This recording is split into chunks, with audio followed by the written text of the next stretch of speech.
Muy bien, muy buenas tardes a todos nuestros participantes. Actualmente más de 350 personas con nosotros. Sean todos muy bienvenidos. Junto a los doctores Diego Hasanovich y Esperanza Villasante le damos la más cordial bienvenida a un nuevo webinar desarrollado por la Oficina de Educación de la Facultad de Odontología de la Universidad Finisterra. En este minuto pueden ver que se ha desplegado una ventana con una pequeña encuesta. Le pedimos a todos ustedes que puedan responderla para que nuestro invitado esté al tanto de la información general de nuestros participantes. Bien, antes de comenzar, contarles que hoy tenemos de invitado al doctor César Disi, que ya está con nosotros y nos va a hablar acerca de el embarazo y odontología, atención primaria en salud. Doctor Disi, bienvenido. Gracias por estar con nosotros y aceptar nuestra invitación para compartir sus conocimientos con todos nosotros. Les recuerdo a nuestros participantes y también les comento a las personas que por primera vez se integran a uno de nuestros webinars que tanto el chat como los micrófonos van a estar deshabilitados y al finalizar la presentación de nuestro invitado vamos a realizar la sesión de micrófono abierto para que puedan realizar sus preguntas y resolver dudas con nuestro invitado, el doctor César Disi. También agradecer el apoyo y auspicio de Oral-B, Anaseo, Odontología Fácil y Web Dental. Gracias por apoyarnos una vez más en este webinar. Sin más, voy a ceder la palabra al doctor Diego Hasanovich para que les dé la bienvenida y también presente al invitado de esta tarde, doctor César Disi. Doctor Hasanovich, adelante.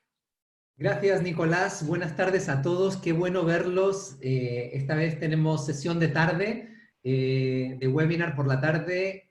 Un gran programa por delante para todos ustedes que se han sumado con nosotros. Como decía el doctor García, somos muchos aquí en esta sala virtual, en este espacio de aprendizaje, y queremos darles, en nombre de nuestra facultad, de nuestro decano, el doctor Francisco Alarcón, y de nuestro equipo, la más cordial bienvenida a todos. Porque, como ustedes saben, estos eventos no suceden por casualidad y no podríamos realizarlos sin estas dos grandes personas que me acompañan hoy, la doctora Esperanza Villasante y el doctor Nicolás García, como yo me refiero a ellos, mis manos derecha e izquierda aquí en la Oficina de Educación. Así que gracias, Esperanza y Nicolás, por vuestro trabajo, porque sé lo harto que habéis trabajado para conseguir todas las actividades que hemos ido planificando. Muchas gracias. Bien, para quienes no hayan estado con nosotros, también les invitamos a seguir nuestra cuenta en Instagram y también en Facebook de la Facultad de Odontología Universidad Finisterra. El link que pueden ver en la parte inferior de sus pantallas es el link que les llevará directamente a la web, a todas las actividades que nosotros vamos planificando, y a medida que se van abriendo para inscribirse, pueden hacerlo allí. Si una actividad no le permite inscribirse es porque todavía no está abierta, pero chequee la web periódicamente hasta que quede abierta o siga nuestras redes sociales y ahí le informaremos. También tenemos un canal en YouTube, cuyo link pueden ver en pantalla ahora, donde no subiremos todos los webinars, pero sí subiremos una gran mayoría de webinars en los cuales nuestros conferenciantes nos han dado permiso expreso para así hacerlo. Así que si no encuentran uno de los webinars es porque o no ha sido subido todavía o porque no hemos conseguido el permiso de nuestro o nuestra invitada, entonces no se subirá. Por tanto, lo mejor es venir y verlo en persona. Bien, si tienen alguna duda, alguna consulta o alguna sugerencia, este es nuestro correo. También les comentamos que al finalizar la presentación de nuestro invitado de hoy vamos a tener un Kahoot, un concurso, y vamos a tener un premio para la ganadora o el ganador del Kahoot. Así que presten mucha atención porque todo lo que va a hablar nuestro invitado va a estar reflejado en las preguntas del concurso al final de esta charla, y también es una buena manera de, aunque si usted no gana, de evaluar cuánto aprendió. Bien, hoy tenemos un gran invitado, el doctor César Disi. Él es cirujano dentista titulado en 2013 por la UNAV. También en la misma casa de estudios cursa la especialización en implantología oral es ex asesor técnico del programa odontológico CESFAM Padre Vicente Irarrázaval y tiene un diplomado en salud familiar, en habilidades directivas para la gestión de salud e implantología quirúrgica. Hoy, el doctor Disi nos va a hablar en concreto sobre el embarazo y la odontología, enfocándonos en la atención primaria en salud. Muchas gracias. Voy a abrirle el micrófono a nuestro invitado y, César, tienes el escenario virtual para ti. Bienvenido. Muchas gracias, Diego. Gracias, Esperanza. Gracias, Nicolás. Agradecerles por la invitación y sobre todo a la Facultad de Odontología de la Universidad Finisterra por esta oportunidad. Voy a colocar mi presentación y vamos a comenzar esta tarde viendo algunos tópicos referente al embarazo y la odontología y principalmente enfocado en la atención primaria en salud. Como bien me presentaron, mi vida profesional, estos primeros 6 años, han estado ligados principalmente a la atención en salud pública y, como ustedes dijeron, estuve como coordinador odontológico en un consultorio en Santiago Centro y ahora actualmente en un consultorio en Estación Central. Entonces mi relación con el servicio público ha sido lo que ha ocupado mayor cantidad de tiempo en mi labor profesional. A modo ejemplificador traté de distribuir la presentación y para que se pueda entender y al final nos quedemos con una idea bien clara de cómo funciona esto, en donde en una primera parte les voy a hacer una descripción de cómo es el modelo de salud y cómo es la atención en la atención primaria, para posteriormente enfocarnos un poco más en los temas más clínicos de la embarazada y posteriormente hablar sobre los determinantes sociales, ahora con todo el tema de la pandemia que nos está afectando a nivel mundial. También son muy atingentes no solamente a la atención odontológica, sino que a la atención médica y nos van a dar ciertos lineamientos para tomar algún tipo de decisión. Voy a comenzar con esto, voy a comenzar con algunos datos. Esta es la encuesta CACEN del año 2017, en donde tenemos que entender cuál es el sistema de salud y cuál va a ser el sistema de salud público y qué tipos de usuarios nosotros vamos a estar recogiendo. Según esta última encuesta, tenemos que el 78% de la población chilena, la población residente en Chile, va a estar afiliada a FONASA.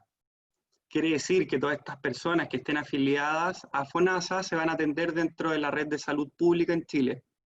En un 14% aparece la ISAPRE dentro del gráfico de torta que aparece ahí.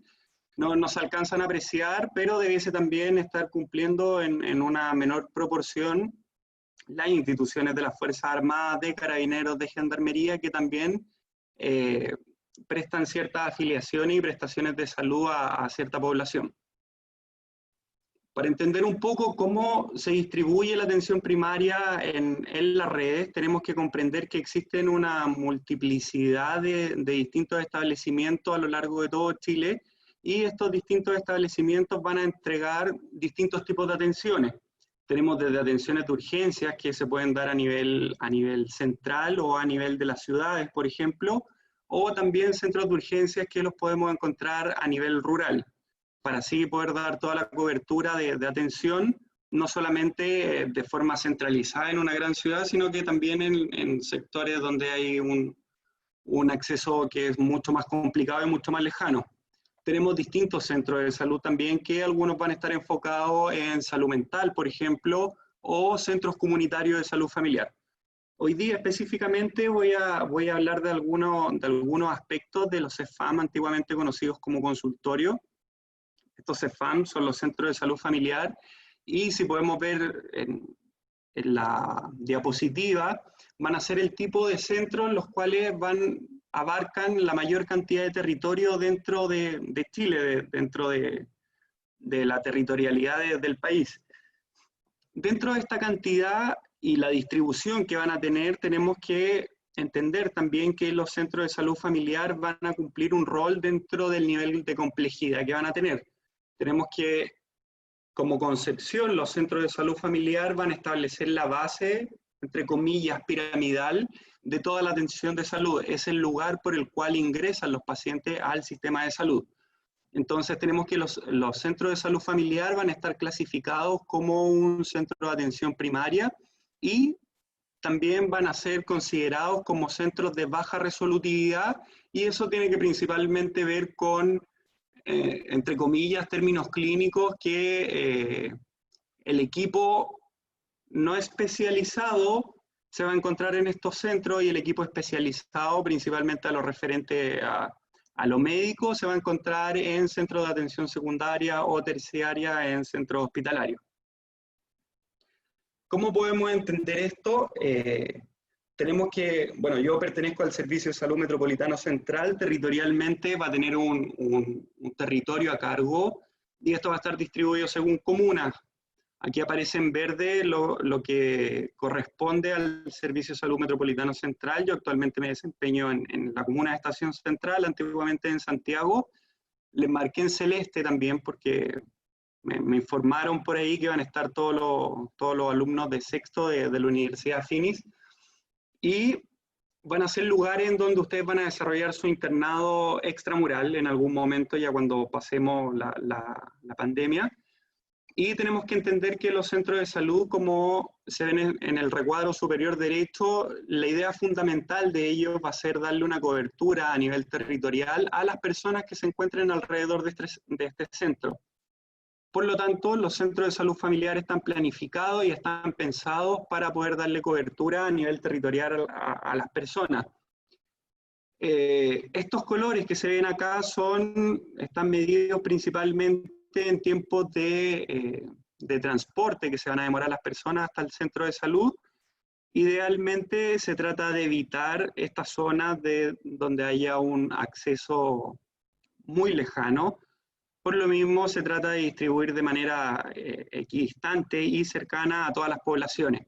También tenemos que entender que un rol fundamental que van a cumplir los funcionarios y los centros de salud es que cuando el acceso se complica un poco, ya sea por algún tipo de limitación que tenga algún tipo de usuario, algún tipo de paciente, va a ser el centro, van a ser los profesionales del centro de salud los que también van a poder salir al territorio y entregar las prestaciones necesarias en el territorio, no necesariamente siempre en el centro de salud. Cuando nos referimos al centro de salud, tenemos que entender que es un equipo multidisciplinario que podemos encontrar distintos profesionales, desde médicos, enfermeras, odontólogos, terapeutas ocupacionales, etcétera, pasando por todo el gran equipo de técnicos paramédicos, administrativos que vamos a encontrar en estos centros.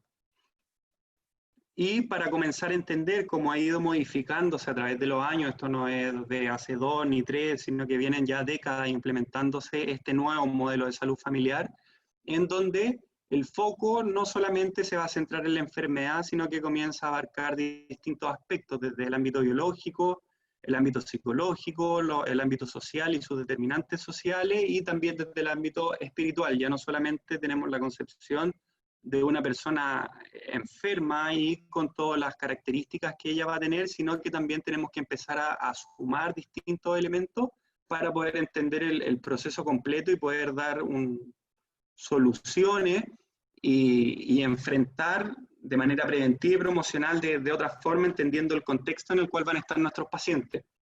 Entonces tenemos este antiguo modelo biomédico, médico convencional, en el cual se centraba principalmente en la enfermedad del paciente y la posterior curación de la patología. Actualmente el foco está más indicado en las necesidades de salud de este paciente, en una relación personal duradera. Esto quiere decir que ya no solamente, como se hacía antiguamente cuando un paciente estaba enfermo, o en nuestro caso particular como odontólogos, que le dolía algo, se le caía alguna tapadura, tenía mal olor, etcétera, o se veía feo, asistía, nosotros lo tratábamos y se volvía para la casa sin ninguna otra relación hasta que se presentara algún otro tipo de patología o eventualidad en este paciente. Lo que busca el modelo biopsicosocial y el modelo que se practica en nuestro sistema de salud actualmente es en mantener la salud de la persona, y principalmente evitar los procesos patológicos y también poder entregar las herramientas a las personas, a nuestros usuarios, para que ellos se hagan partícipes de su salud adquiriendo hábitos de higiene y hábitos alimenticios, principalmente en el ámbito odontológico. Otro concepto que también tenemos que incluir dentro de nuestro diccionario odontológico, que tenemos siempre bien pegado, que es muy clínico solamente, es el concepto del ciclo vital. Si tratamos de definirlo de una forma simple y tratar de comprenderlo, podemos trazar una línea de tiempo en la vida de las personas, en donde dentro de este ciclo vital vamos a tener distintos momentos, ya sea desde el nacimiento o hasta la adultez, en donde vamos a tener distintas etapas que se van a caracterizar por ser distintas. El modo de abordar a un paciente, a un adolescente, por ejemplo, va a ser de una forma distinta en cómo nos enfrentamos a una paciente embarazada. Y es porque los cambios, los momentos en este ciclo vital van a ser totalmente distintos a nivel biológico, psicológico, fisiológico, y también los procesos patológicos en algunas situaciones se pueden desarrollar de una manera distinta. Es por esto que tenemos que saber qué herramientas y qué tipo de promociones y prevenciones y acciones clínicas vamos a llevar a cabo en cada uno de ellos. Y además tenemos que considerar que el embarazo va a ser una oportunidad única para modificar algunas conductas que se han asociado a un riesgo mayor de problemas de salud. Entonces, a modo de resumen, vamos a tener que este modelo integral de salud familiar va a tener una fuerte orientación a la promoción de la salud y a la prevención de enfermedades. Tenemos que tratar de satisfacer las necesidades y expectativas del usuario, y el modelo va a estar centrado en el usuario. Y también tenemos que cumplir los requisitos de ser una atención primaria en salud resolutiva, lo vamos a ir viendo en algunos puntos más adelante, pero principalmente hace referencia en que no solamente esta base de la pirámide del modelo de salud vamos a hacer unos derivadores para estratos más altos, ya sea como la atención secundaria o terciaria, sino que tener las capacidades desde clínicas hasta distintas instancias en donde podamos resolver los distintos problemas que se nos presenten a nuestros usuarios. Si nos comenzamos a enfocar ya directamente a lo odontológico, un poco más a nuestro tema, tenemos que a través del GES se incorporaron distintas patologías. Actualmente, si no me equivoco, van en 89, ¿no? Algo por ahí. Son 5 las que son atingentes realmente a la atención odontológica. Tenemos fisura labiopalatina, tenemos la salud oral integral de los 6 años, de los 60 años, y finalmente el año 2010 se incorpora la salud oral integral de la embarazada. Entendiendo lo que les había dicho previamente de este ciclo vital, tenemos que distintas leyes, distintos GES que nos van a asegurar el acceso en distintos momentos de este ciclo vital y que están determinados por la importancia en ciertos aspectos de las patologías o cierta importancia en el real cambio que podemos generar a futuro. Por eso que tenemos un primer GES, si lo vemos en esta línea de tiempo, un GES de embarazada, un GES de 6 años, un GES de 60 años y de manera transversal un GES de urgencia que nos va a apoyar en cualquier momento cuando algún paciente tenga alguna urgencia, alguna patología de aparición espontánea, repentina, que necesite resolución en el momento. Estos otros elementos que aparecen acá son todos programas complementarios que buscan darle cobertura a las personas que no están dentro de la garantía explícita en salud, pero de alguna forma se buscan distintos programas para poder también incluirlos dentro de la atención odontológica. Algunas de las partes que vamos a ver ahora están principalmente enfocadas y basadas en la Guía de Salud Oral Integral de la Embarazada.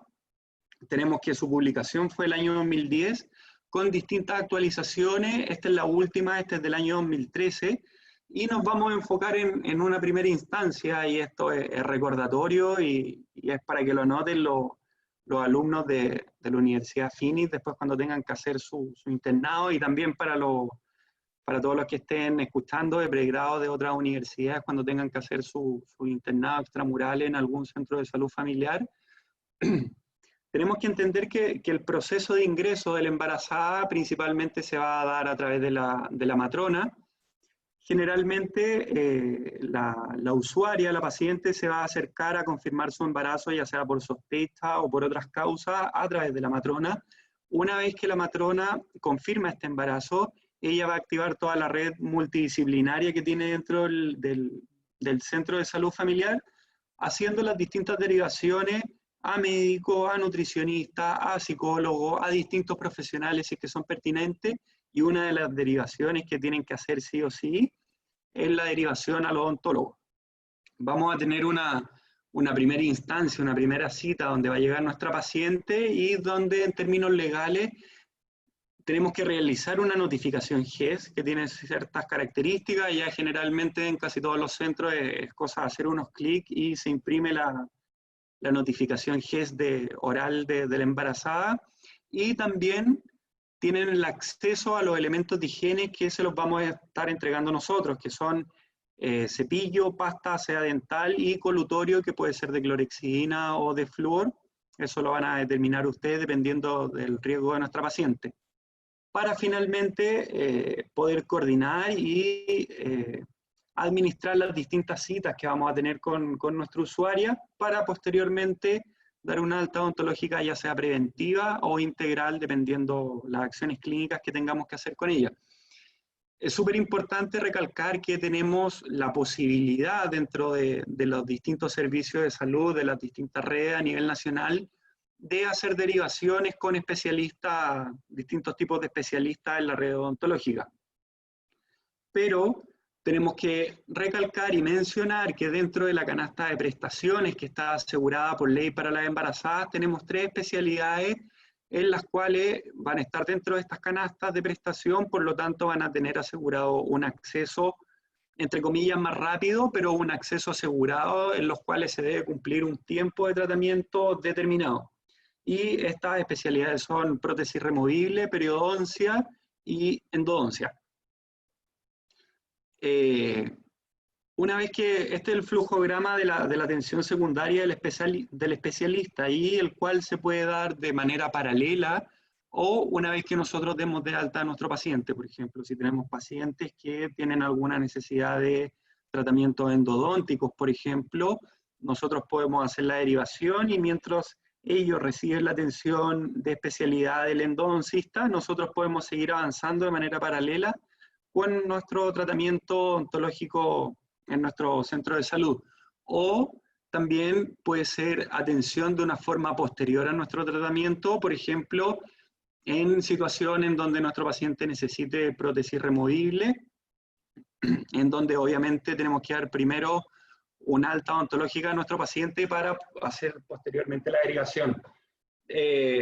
Es obligatorio y se describe dentro de las pautas que una vez que los pacientes son dados de alta de atención secundaria, estos deben volver con una contrarreferencia a la atención primaria, y posteriormente nosotros mantener los controles dependiendo del riesgo con ellos. Perdón. ¿Cómo podemos entender esto un poco y cómo podemos justificar en términos de cifra, más de datos duros, por qué se incorpora a la embarazada y no se incorpora a otro rango etario o a otro tipo de usuario? Vamos a ver algunas cifras y después, cuando empecemos a ver algunas cosas específicas de la embarazada, vamos a entender muy bien por qué es importante darle un acceso prioritario en este periodo del ciclo vital. Tenemos que, si comparamos, ustedes se pueden fijar en la barra verde indica el año 2003, y la barra azul indica el año 2017. Estos son datos de la Encuesta Nacional de Salud del 2017, en donde sí hemos logrado ciertas cosas. Hemos tenido una reducción de caries cavitada en un 11.7%, pero tenemos que considerar que todavía es un 54.6%, o sea, tenemos una población bastante dañada por caries cavitada en nuestra población. Si lo analizamos de otra forma y consideramos la dentición no funcional, y entiéndase como dentición no funcional a las personas que van a tener 20 o menos de 20 dientes en boca funcionales, lo cual es brutal. Son 8 dientes menos en boca, y nos indica que también se han reducido estas brechas, se ha ido disminuyendo, pero todavía tenemos que considerar que a nivel país vamos a tener un 27% en estas condiciones de boca mutilada.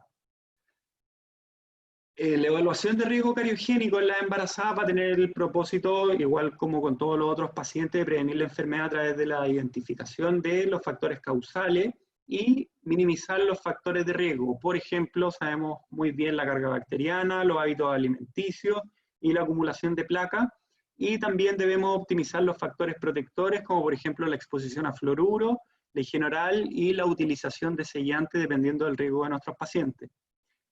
Debemos considerar también que la condición del embarazo va a tender a modificar la conducta relacionada con la salud oral de la mujer, pudiendo alterar su riesgo de caries durante este periodo. Vamos a ir viendo qué tipo de factores van a estar modificando este riesgo.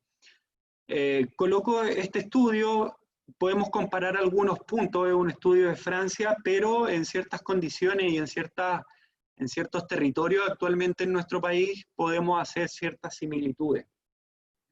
Tenemos que considerar que algunos aspectos como la condición inmigrante, vamos a encontrar un 30% más de lesiones de caries en mujeres jóvenes también, o sea, embarazos juveniles entre 18 y 24 años también presentaron un 37% más de caries, bajo nivel de educación, y aquí ya nos empezamos a describir algunos conceptos que vamos a ver más adelante, que son los determinantes sociales.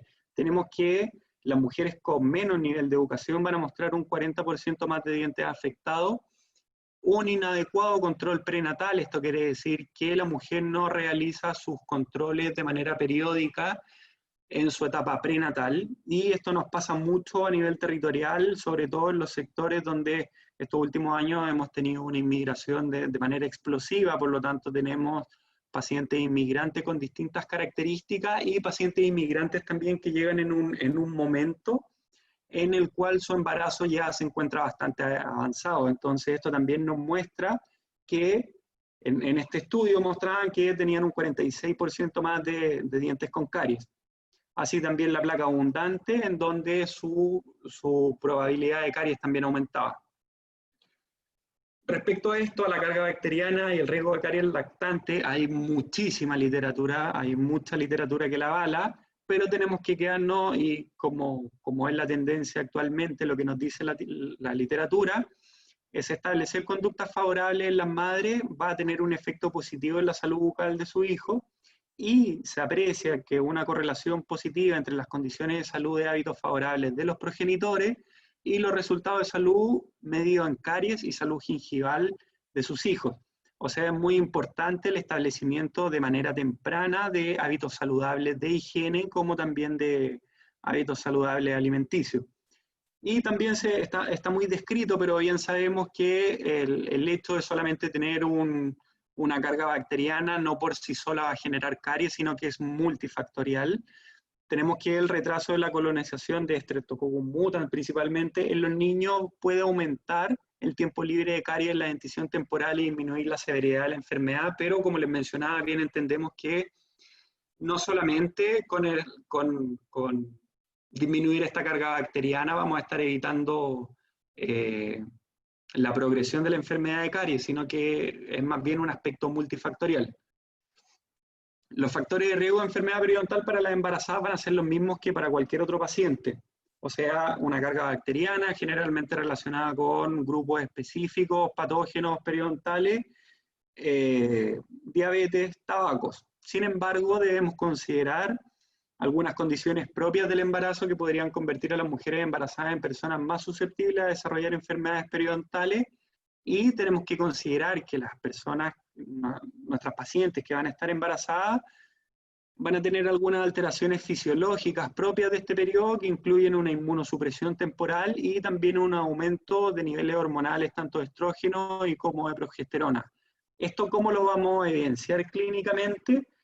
Principalmente se asocia a una exacerbación de la inflamación gingival durante el embarazo, y no solamente a un aumento de la exacerbación de la inflamación en la encía, sino que en todos los procesos también infecciosos. Referente a la enfermedad periodontal y el riesgo de parto prematuro y bajo peso al nacer, hay literatura muy abundante. También me voy a quedar solamente con una revisión sistemática del año 2019 con estas dos conclusiones. Primero, sabemos que la asociación entre la enfermedad periodontal y varios resultados adversos, tanto comunes como severos durante el embarazo, está suficientemente establecido. O sea, no hay forma ahora que digamos que no hay ninguna relación. La cantidad de literatura respecto a esto es demasiado abundante y la línea investigativa ahora principalmente se enfoca en dilucidar los mecanismos subyacentes al vínculo entre la enfermedad periodontal y los resultados adversos que podemos tener, tanto como lo mencionamos anteriormente, de riesgo de parto prematuro y bajo peso al nacer.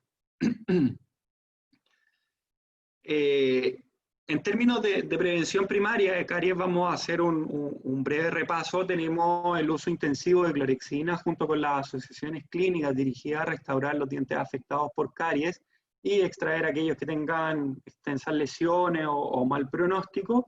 Ha sido descrito como una estrategia efectiva para disminuir la carga bacteriana en la mujer y prevenir también la transmisión de bacterias cariogénicas hacia el hijo. Como les decía en un primer momento, estos elementos coadyuvantes a nuestra terapia son entregados, tienen el acceso asegurado. Es por esto que se le realiza la entrega de este tipo de colutorio en los centros de salud. El uso de barniz en sus distintas presentaciones, ya sea como colutorio, como pasta, como barniz, está indicado en personas con alto riesgo de caries y deben formar parte de un plan integral de prevención en salud bucal. Debemos considerar también, y algo que tenemos que estar siempre con la antenita bien parada con nuestras pacientes embarazadas, el uso de enjuagatorios con flúor durante el embarazo puede contrarrestar la desmineralización del esmalte producida por la acidificación del medio. Tenemos ya primera característica que nos diferencia un poquito con otro tipo de paciente, el reflejo nauseoso, y dependiendo del trimestre, pero generalmente se describe dentro del primer trimestre, los vómitos van a ser con mucha mayor frecuencia, lo que nos puede generar una acidificación del medio, y tenemos este tipo de colutorios que nos pueden ayudar en ese sentido. Referente a examen de salud bucal, bien sabemos todos que debe ser un examen completo, integral, desde la evaluación, desde el examen extraoral, intraoral, de tejidos blandos, de tejidos duros, no solamente enfocarnos en los dientes.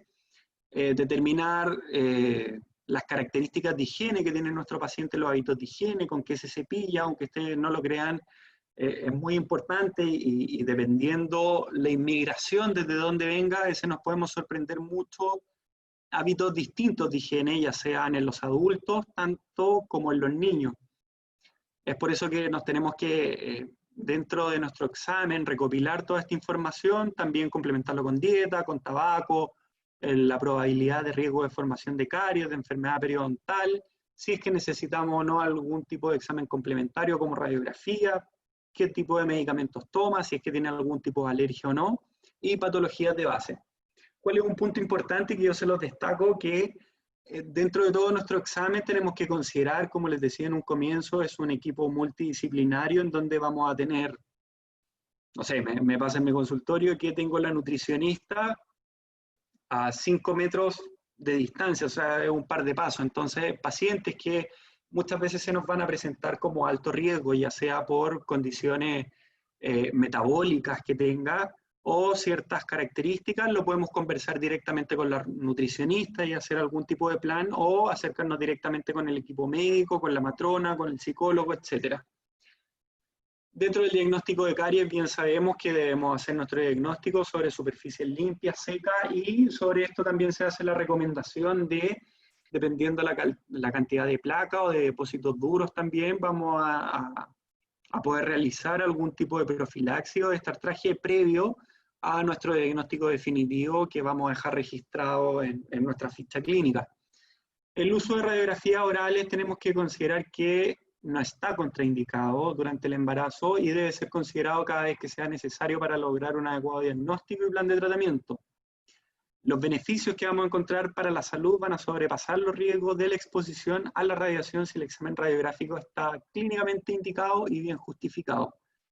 Tenemos que considerar que los dos los dos tipos de técnicas radiográficas que están más indicadas y más utilizadas en las pacientes embarazadas van a ser, como muestra en la diapositiva, las radiografías periapicales y las radiografías Baldwin.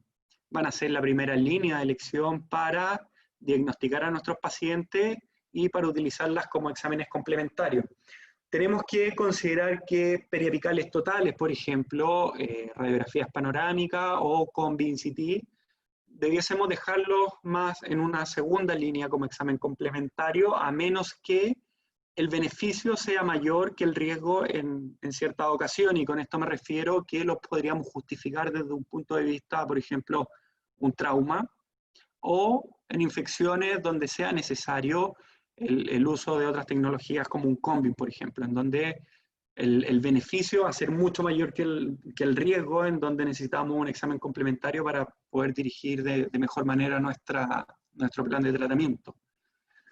El consenso, ¿desde qué momento podemos tomar una radiografía a nuestras pacientes embarazadas? Varía un poco, pero generalmente se establece que una vez terminado el primer trimestre ya se podrían hacer las tomas radiográficas. Tenemos la suerte en nuestro CEFAM que contamos con un equipo de radiólogos, tenemos 2 radiólogos, el Claudio y la Marité, y ellos como protocolo establecieron desde los 3 meses en adelante realizar las tomas radiográficas en las embarazadas. Medidas de protección, las mismas que debiésemos tener para todos los pacientes, pero se recalca aún más y siempre se indica que ojalá en los centros radiológicos siempre se le haga el cuestionario previo a las mujeres para saber si están embarazadas o no. Delantales plomados y collarines tiroideos para la protección de las embarazadas y también de todo tipo de pacientes. Y los biombos plomados, que sería principalmente para el operador de la toma de rayos. Dentro del diagnóstico de las enfermedades periodontales nos vamos a basar en las características clínicas clásicas de una enfermedad periodontal, o sea, tenemos que registrar la presencia de sangrado, de supuraciones, profundidad del sondaje, historia médica y dental del paciente en el sentido de si ha perdido o no ha perdido dientes producto de enfermedad periodontal, etc. En atención primaria, en los distintos CEFAM, utilizamos el examen periodontal básico. Se utiliza la sonda OMS, que es la que aparece acá, una sonda que está milimetrada y calibrada. Lo vamos a evaluar en una fotografía que viene más adelante, específicamente cómo son las mediciones, pero en atención primaria el periodontograma se lo vamos a dejar reservado a los periodoncistas que les gusta mucho más hacer este tipo de exámenes, y nosotros vamos a trabajar con el examen periodontal básico. ¿Qué es lo que pretende el examen periodontal básico? De ninguna forma pretende reemplazar a un periodontograma, pero sí lo que busca es poder determinar la necesidad de un tratamiento periodontal completo. Es por eso que es un examen rápido de hacer, no nos demoramos más allá de 2-3 minutos con nuestras pacientes. Se realiza en toda la boca, se realiza en todos los dientes y se va dejando registro de los distintos códigos que podamos encontrar, como aparecen acá en el recuadro celeste. Tenemos código del 0 al 4, donde el código 0 nos va a estar indicando la salud gingival, hasta el código 4. Tenemos que, acá está la sonda, le puede describir un poco, el extremo es de 0,5 milímetros, donde hay una bola, y después hay una banda negra que va desde los 3,5 hasta los 5,5 milímetros. Y los códigos del examen periodontal hacen mucha referencia a esta banda negra. Tenemos que en el código 1 va a haber un sangrado, pero no vamos a tener presencia, por ejemplo, de abundante placa bacteriana o de restauraciones defectuosas. En el código 2 sí vamos a encontrar sangrado y las cosas que no encontrábamos en el código 1, como placa bacteriana o restauraciones defectuosas, y además la profundidad solamente puede llegar hasta 3.5, que sería justo cuando comienza la banda negra. Ya el código 3, la banda negra se sumerge, pero no totalmente, y el código 4, la banda negra desaparece totalmente. Los distintos códigos se van a registrar en sextantes. La boca, como se los dije, se divide en sextantes, y se va a registrar solamente un código, y el código que se va a registrar va a ser el código más alto encontrado en dicho sextante. ¿Qué consideraciones vamos a tener ahora con las pacientes embarazadas? Tenemos distintas consideraciones, las principales que vamos a tener. Tenemos que considerar que el embarazo, el parto y el posparto son periodos sensibles en la vida de la mujer porque implican grandes transformaciones tanto físicas, biológicas, fisiológicas, psicológicas también, y también el rol social que empiezan a cumplir. Planificando, voy a hacer mención en este momento del síndrome hipotensivo postural, que es algo que ocurre con mucha frecuencia en ciertas pacientes embarazadas, dependiendo del trimestre, y lo vamos a especificar con unas imágenes. Este síndrome hipotensivo postural ocurre principalmente por la disminución del retorno venoso por una sobrecompresión principalmente de la vena cava inferior, ¿ya? Entonces, vamos a tener en clínica, a modo de descripción, y que pasa bastante, nos pasó con los alumnos internos del año pasado, en donde por nuestro centro pasaron 4 y por lo menos a 2, o sea, el 50% tuvieron algún tipo de eventualidad con las pacientes embarazadas. Clínicamente vamos a tener, nosotros podemos estar realizando nuestro procedimiento y vamos a tener una paciente que se incomoda mucho más fácil, que en algunos casos comienza con sudoración, que nos relata que puede tener algún tipo de malestar, que empieza de manera frecuente a cambiar de posición y finalmente puede desarrollar un desvanecimiento, finalmente un síncope, y que es producto de lo que mencionábamos anteriormente, este síndrome hipotensivo, que va a ser producto de la sobrecompresión de la vena cava inferior, lo cual nos dificulta el retorno venoso. ¿Qué recomendaciones tenemos que hacer entonces para nuestras pacientes embarazadas? Primero tenemos que planificar sesiones cortas, breves, idealmente.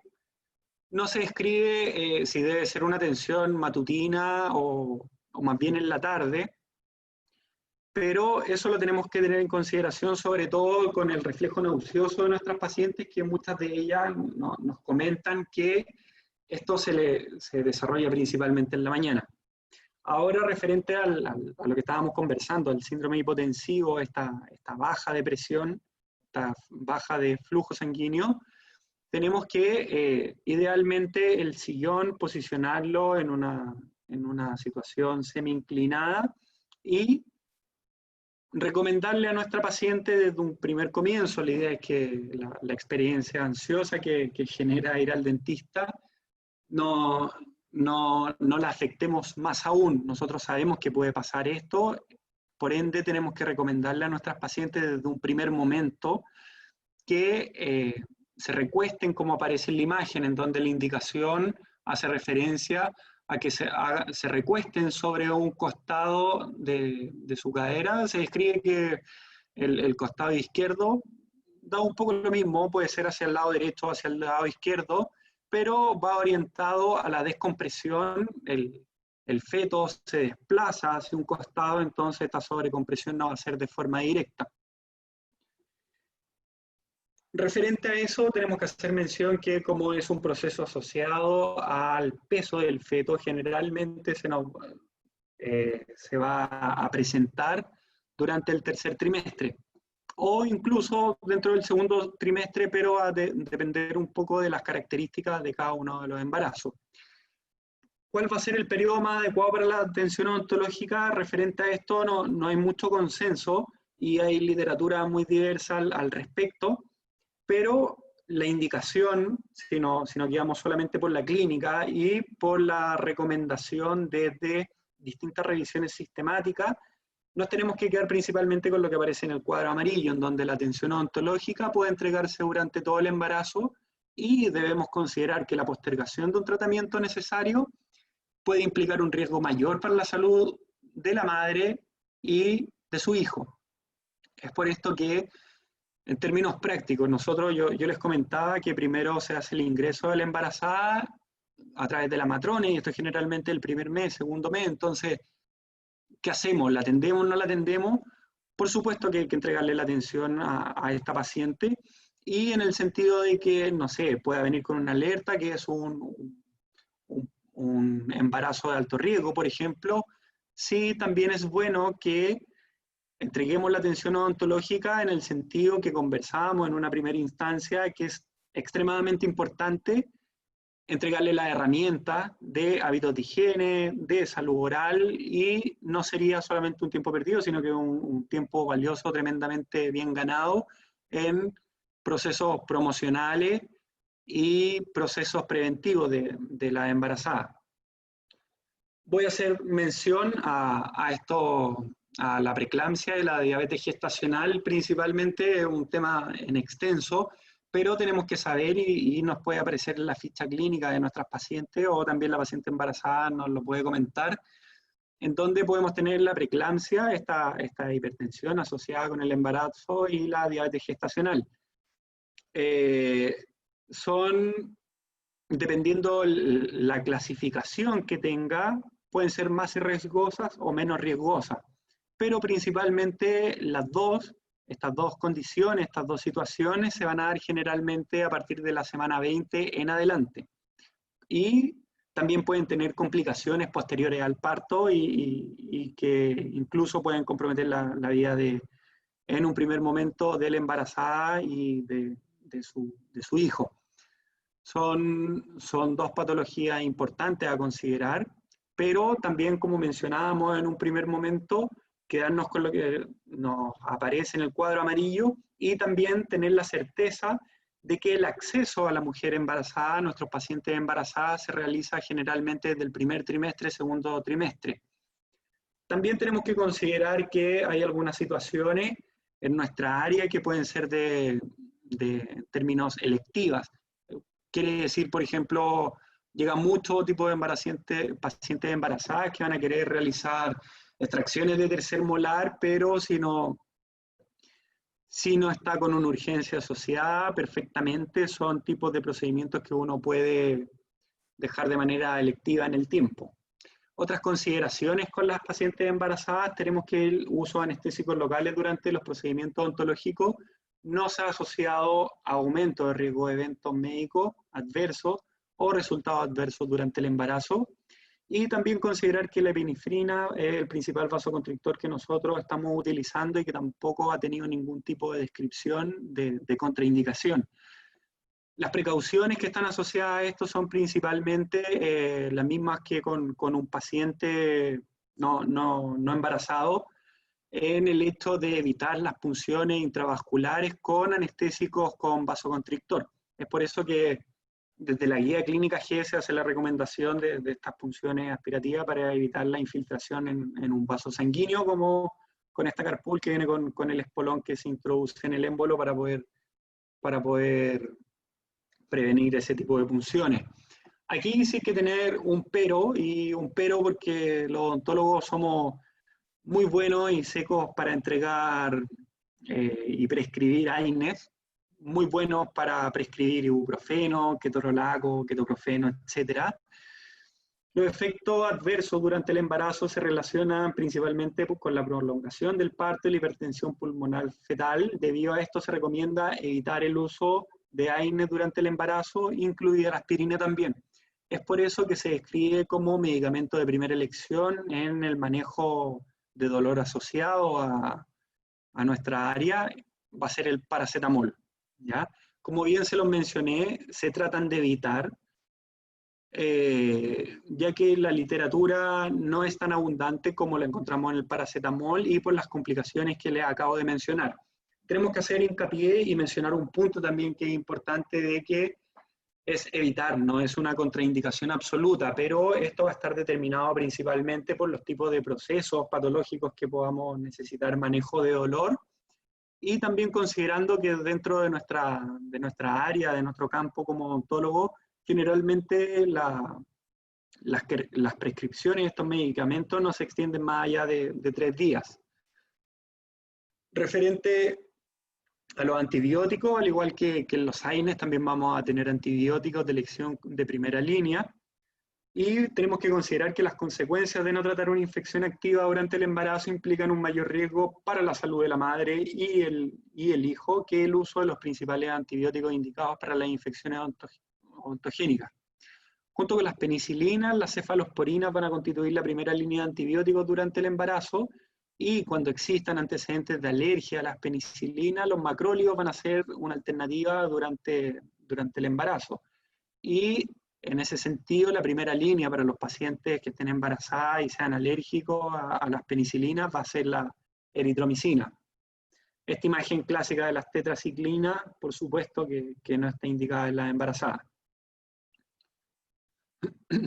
Entonces, creo que nos quedemos con un concepto, y que este concepto es bastante importante y bastante decidor, que, como bien lo indica, las consecuencias de no tratar una infección activa durante el embarazo implican un riesgo mayor para la salud de la madre y el hijo, tal como lo conversamos y se los mencioné en el aspecto, por ejemplo, de las radiografías. Cuando el beneficio es mucho mayor que el riesgo, tenemos que ver si es realmente pertinente indicarlo o no indicarlo, ¿ya? Perdón, hay algunas imágenes acá, van a aparecer varones, van a aparecer niños, sabemos que la presentación es de embarazada, pero el objetivo se cumple, que es principalmente ver traumatismo y ciertos procesos asociados a infecciones, ¿ya? Así que evité utilizar fotografías bajadas solamente de Google, sino que traté de utilizar las mías, las que yo he tomado, en donde tenemos procesos infecciosos que pueden ser crónicos o agudos, en donde la resolución de este tipo de problemas, sí o sí, en algunas situaciones va a tener que ser coadyuvado con analgésico y con antibiótico, y también con el procedimiento clínico pertinente.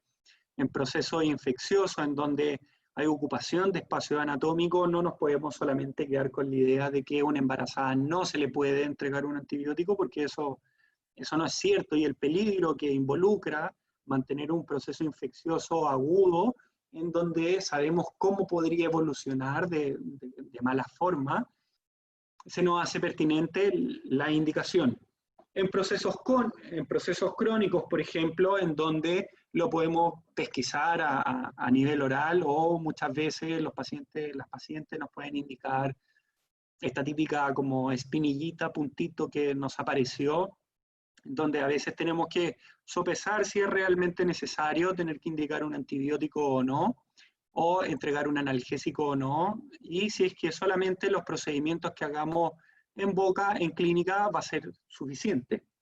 Y obviamente poder ayudarnos con exámenes complementarios como las radiografías cuando sea pertinente. Esta imagen de una ex pacientita que tuvimos también es bien interesante en las situaciones que, por ejemplo, nuestras pacientes embarazadas asistan con dolores agudos. Pongámonos en la situación límite de finalizando su primer trimestre y que asista con un dolor agudo. Acá, fondo de vestíbulo levemente ocupado, no es muy notorio, y la verdad es que si tuviésemos la foto, el otro lado lo tenía prácticamente igual, entonces clínicamente no nos indicaba mucho algún tipo de diferencia. Sí tenía algunas características morfológicas en los dientes en donde nos hacía sospechar de algunas cosas. Entonces, ¿qué nos pasa si es que nos llega algún tipo de paciente que esté embarazada y en estas condiciones, en donde nos plantea la dificultad de que, claro, está dentro de su primer trimestre, pero está cursando será con un proceso infeccioso? La clínica no me lo dice muy bien, pero sé que está con un dolor agudo, muy agudo, con mucho dolor. Y los beneficios que nos puede traer un examen complementario, en este caso una radiografía, pueden ser muy superiores por el riesgo, ¿ya? ¿Y qué hacemos solamente con ese paciente?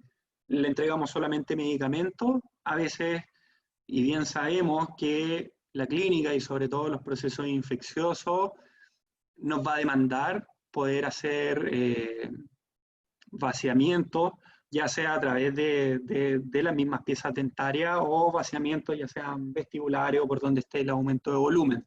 O cuando tengamos casos, por ejemplo, de traumatismos dentoalveolares, en los cuales posterior o dentro del paso clínico que tengamos que realizar nuestras reposiciones para una posterior ferulización, sabemos que posterior a esto vamos a tener que sí o sí también entregar medicamentos para poder manejar el postoperatorio de esto.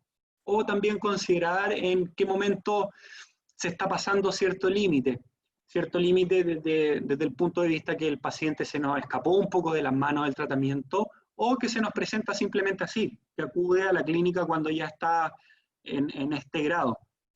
Y nuevamente, saber qué espacio anatómico, a lo mejor un proceso infeccioso puede estar ocupando, y aquí quiero resaltar un punto muy importante y que es una herramienta también que tenemos que tener súper clara: ¿cuándo es el momento de la derivación oportuna? Yo les mencionaba en un primer momento un centro de salud familiar, atención primaria es la base de la atención, y tenemos que tener las capacidades y las condiciones para poder entregar la resolutividad a los distintos casos como se lo he ido mostrando, pero cuando este caso ya no es de resorte o ya no es de resolutividad de un centro de atención primaria.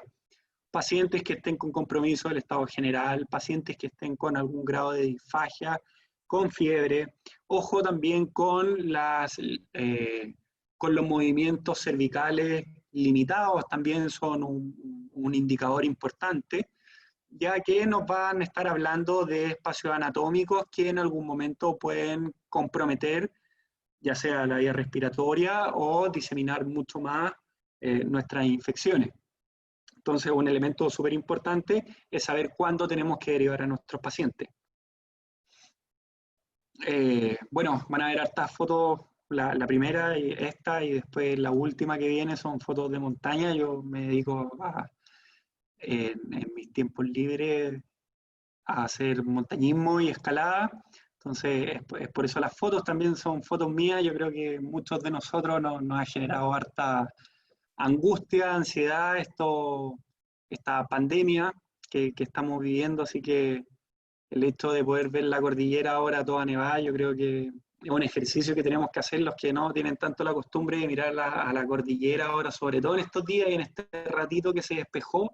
Por favor, háganlo, que yo por lo menos estoy que rompo la cuarentena y voy para allá, pero no está indicado, no lo debemos hacer. Finalmente, ¿cómo podemos asociar y también incorporar otro término muy importante y muy vigente actualmente, que son los determinantes sociales? Literatura también es abundante, un término no tan conocido como lo quisiéramos. Yo creo en pregrado yo sí lo vi, no me acuerdo, pero lo podemos relacionar ahora un poco más con el tema de la pandemia. Hemos visto que ha estado un poco más en boga. Como definición, tenemos que entender que son ciertas condiciones en que las personas nacen, crecen, viven, trabajan y envejecen, y también se van a incluir factores como el estado socioeconómico, la educación, el vecindario, el entorno físico, el empleo, las redes de apoyo social y también el acceso a la atención médica. Y la cantidad de determinantes sociales son innombrables todos, o sea, van a ser todos los factores que van a estar determinando de alguna forma nuestra morbilidad, nuestra mortalidad, nuestras expectativas de vida, nuestras probabilidades de riesgo aumentado o disminuido en algunos casos. Como pueden ver en el recuadro derecho, hay distintos determinantes sociales asociados a distintos ámbitos, ya sea de alimentación, de estabilidad económica, de educación. ¿Y cómo podemos aterrizar un poco este concepto a la atención odontológica o a términos médicos? Primero, esto no está asociado a ningún determinante social, sino que nuevamente vamos a revisar datos de la Encuesta Nacional de Salud del año 2017, en donde primero destaquemos que el 2013 total país era un 4.2, el 2010 aumentó y 2017 nuevamente aumentó. 2017 tenemos prácticamente 3 veces más de lo que teníamos en el año 2003 de pacientes con sospecha de diabetes mellitus, y esto hace referencia con las patologías actuales, las patologías que son el problema actualmente a nivel mundial, las patologías crónicas no transmisibles. Es el gran problema que se puede evidenciar, y no solamente a nivel de Chile o de Sudamérica, sino que en todas partes del mundo. Ahora, ¿qué pasa si esto lo empezamos a asociar con algunos determinantes sociales. Y principalmente nos vamos a basar, hay distintos estudios, pero el que más nos entrega la Encuesta Nacional de Salud es asociado a la cantidad de años de estudio, para que nos hagamos una idea. Cuando nos dice que son menos de 8 años de estudio, es cuando se terminó o no se terminó la educación básica. Cuando es entre 8 y 12 años de estudio, es cuando se terminó o no se terminó la educación media. Y cuando son mayores a 12 años de estudio, es cuando hay algún tipo de estudio superior, ya sea universitario, técnico, centro de formación técnica, lo que sea. Y tenemos, en una primera instancia, bueno, basémonos y miremos solamente las barritas azules, que son de la última encuesta del 2017, en donde vemos que la gente que tiene menor cantidad de estudio o estudios solamente de básica, vamos a encontrar un 25% versus a los que tienen estudios superiores, en donde van a tener un 7.7% de sospecha de diabetes. O sea, aquí tenemos un determinante importante que nos va a estar indicando ciertas características. Veámoslo asociado a otras patologías. Nuevamente, podemos encontrar esta asociación que vamos a tender a encontrar mayor cantidad de población afectada, en este caso por la hipertensión arterial, en la población con menor cantidad de años de educación. O sea, gente que solamente hizo su educación básica, un 57% de que tengan caries, perdón, de que tengan hipertensión, versus un 15% de las personas que tienen mayor cantidad de años de estudio. Es brutal en esta, por lo menos en esta estadística. Si ahora lo llevamos al estado nutricional, nuevamente se cumple la tendencia de que hay mayor cantidad de obesidad asociada a la gente que tiene menor cantidad de años de estudio versus a la obesidad que se puede encontrar en gente que tenga mayor cantidad de años de estudio. Y este es un problema súper importante que es un poco ya más transversal, el hecho del mal estado nutricional que tenemos a nivel país. Esos son los datos de la última encuesta. La próxima encuesta debiese salir en noviembre de este año, era en octubre del año pasado, pero por motivos que todos ya sabemos, se postergó. Y nuevamente, como lo veíamos en la lámina anterior, es un determinante social asociado. Si lo medimos ahora y lo comparamos con el sedentarismo, nuevamente se marca esta tendencia, no de forma muy marcada, pero tenemos nuevamente que somos un país tremendamente sedentario, pero sí tenemos nuevamente un nivel de sedentarismo menor en la población que tiene mayor nivel educativo. Ahora, llevémoslo esto un poco a la salud bucal, a la presencia de caries cavitada, nuevamente asociado a la cantidad de años de estudios cursados. Nuevamente tenemos esta tendencia en esto que son más azules, en donde vamos a encontrar una población con menor educación, en donde tenemos un 60% mayor de presencia de caries cavitadas versus un 48%. Pero ¿qué pasa con estos datos ahora? Dentición no funcional según la cantidad de años de estudios cursados. Y estos gráficos yo creo que son brutales y son tremendamente ejemplificadores de cómo nos impactan los determinantes sociales. Tenemos que pensar que aquí solamente estamos evaluando un determinante social, que son los años de estudio cursados por una persona. Dentro de la variedad de determinantes sociales queda la incógnita o la misión para nosotros también como odontólogos, a las personas que les guste más el área investigativa, por ejemplo, asociar estos mismos componentes, ya sea con, bueno, se hace mucho con ruralidad, con la gente que vive en grandes ciudades. También se puede asociar con distintas patologías crónicas, etc. Y en donde tenemos que esta dentición no funcional, o sea, un 74% de las personas que solamente tienen una educación básica van a tener como máximo 20 dientes en boca, versus un 7.8% de la población que tiene estudios superiores que van a tener 20 o menos dientes en boca. Yo creo que esa es una estadística que no se nos tiene que olvidar, que es una estadística brutal, en el cual estamos viendo, aquí ni siquiera estamos evaluando si una paciente que tiene una buena técnica de cepillado o una mala técnica de cepillado, si es que tiene el acceso o no tiene el acceso a los elementos básicos, si es que tiene el acceso o no a agua fluorada o a agua potable. Son determinantes sociales tremendamente importantes desde un punto de vista desde un punto de vista biológico y de la manera como podemos afrontar ciertas patologías.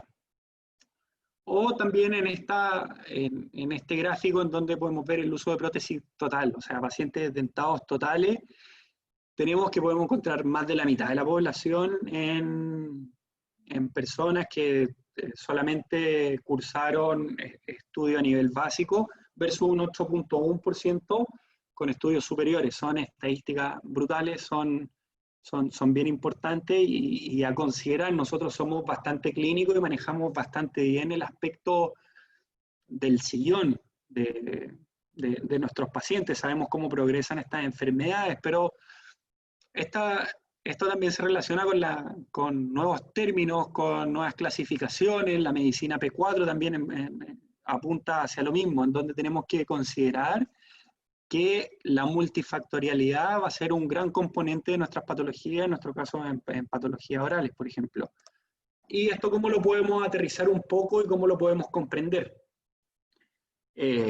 Gráfico de georreferencia, tecnología que no es nueva, que la hemos escuchado este último tiempo, pero que existe hace bastante años ya. Estos son gráficos antiguos e incluso son tecnologías mucho más antiguas que este del 2015, hay algunos del 2010, pero principalmente se enfoca en tomar ciertos determinantes sociales, o como nosotros lo queramos plantear, y poder llevarlo al territorio. ¿Qué logramos con esto? Llevándolo al territorio, nosotros podemos determinar qué zonas pueden tener mayor cantidad de patologías, ya sean patologías crónicas, sistémicas, o de nuestra área mayor cantidad de cáncer oral, por ejemplo, que se sabe que las tasas de prevalencia en cáncer oral son mucho más grandes en el norte de Chile. Entonces, ¿qué está pasando allá? ¿Cómo lo evaluamos? ¿Cuáles son los determinantes sociales que están impactando en esa zona, que nos están disparando un poco las cifras? Son elementos tremendamente importantes y que nos van a llevar a tomar cierta, no a nosotros, por supuesto, pero ojalá que algún odontólogo en algún momento, si es su área de interés, pueda llegar a tomar decisiones en términos de salud pública oral basado en este tipo de datos. Quiero terminar con esto, con dos conclusiones. Este es un estudio del año pasado del Centro de Políticas Públicas de la Universidad Católica. Tenemos que comprender que es importante que las medidas declaradas se lleven a cabo, dado que existe la intención de los diferentes actores, tanto como el Ministerio de Salud, la sociedad, las comunidades científicas, y aunque ha habido avance, aún existen desafíos pendientes en esta área. O sea, ¿está todo resuelto? Por supuesto que no, queda mucho camino por recorrer, y ellos mencionan también que piensan que la Política Nacional de Salud Bucal está bien encaminada, debido a que está en la línea de salud de todas las políticas, con la mirada de integración de los diferentes sectores como salud, educación, vivienda, trabajo, transporte, etc. Es por eso que tenemos que saber, y vamos a volver a lo que mencionamos en un primer momento, que el modelo con enfoque familiar va a ser primordial y es uno de sus pilares, poder promover la salud y tratar la enfermedad, y también permitirnos desarrollar las competencias y estilos de vida saludables en sus miembros. Es una herramienta que no estamos muy utilizados a ejercer, pero que tiene que ser su bandera de lucha cuando estén en algún tipo de establecimiento de salud pública. El hecho de entregar conocimiento a la población, el hecho de entregar educación a una paciente embarazada, en este caso, que es lo que estábamos conversando en esta presentación, es tremendamente importante, ya que, perdón, es tremendamente importante, ya que el hecho de poder entregar herramientas en el sentido de buenos hábitos de higiene, buenos hábitos alimenticios para la madre, está tremendamente demostrado que va a generar un gran impacto en su hijo. Es por eso que el nivel de intervención lo estamos realizando desde el nivel prenatal para tratar de cambiar conductas asociadas a factores de riesgo. Para finalizar, esto lo hacemos nosotros a través de consejería, tomarse las consejerías muy en serio, tratar de entregar la mayor cantidad posible de una manera clara a nuestros pacientes, tratar de, si es que es necesario, repetirlo en una segunda cita, en una tercera cita, en una cuarta cita, pero tratar de entregarle las herramientas y estar totalmente seguro de que nos comprendieron, para que ellos puedan tomar decisiones voluntarias, informadas y se hagan partícipes en el proceso de salud. Y finalmente algunas características de una consejería: generar empatía, escucha activa, autenticidad, etcétera, etcétera, pero es lograr que la paciente nos escuche, que la paciente nos entienda, es difícil colocarse en la posición del otro, pero con lo que acabamos de ver de los determinantes sociales, sabemos que, por ejemplo, no va a ser solamente con un paciente, pucha, es que tiene mucho daño intraoralmente porque no se cepille, porque sea flojo. O sea, yo creo que ese tipo de cuestionamientos que uno a veces puede escuchar se queda un poco corto con la evidencia que tenemos en el manejo de estas patologías y en el manejo, como lo acabamos de ver, que influyen ciertos determinantes sociales. Nosotros, cuando sale nuestro paciente y cierra la puerta del box, no sabemos lo que pasa. Entonces, una de las herramientas tremendamente importantes, aparte de lo clínico que podemos entregar en nuestro sillón, es la educación. Con eso quiero terminar. Una fotografía del Valle de los Cóndores, la séptima región, un sector de escalada tremendamente lindo, está cercano al Paso Pehuenche. Y eso, por favor, cuídense, no salgan, respeten las medidas de la cuarentena. Eso dejo a los doctores, no sé si hay preguntas ahora. Espero poder haber, sé que habían varios temas que casi todos conocemos, pero la idea es que algún concepto que sea nuevo, poder haberlo sumado a su biblioteca de conocimiento. Yo me quedo tranquilo y contento. Muchas gracias. Muchas gracias, César. Realmente fantástico. Fantástica tu presentación y las más de 500 personas que te han estado escuchando esta tarde de invierno, que como bien has hecho, encender la luz porque está oscureciendo muy rápidamente aquí en Santiago. Y antes de dar paso a nuestras preguntas, muy gentilmente el doctor Disi nos ha facilitado unas cuantas preguntas para hacer un pequeño concurso al cual yo me voy a conectar ahora y el doctor García les va a comentar qué premios tenemos y cómo jugar. Nicolás.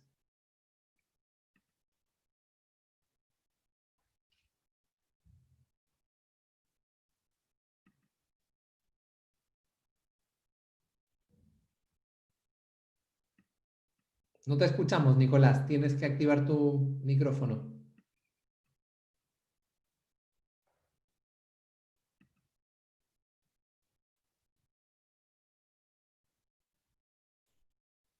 Parece que tenemos un fallo técnico con Nicolás, así que vamos a pasar al Kahoot. Vamos a compartir pantalla.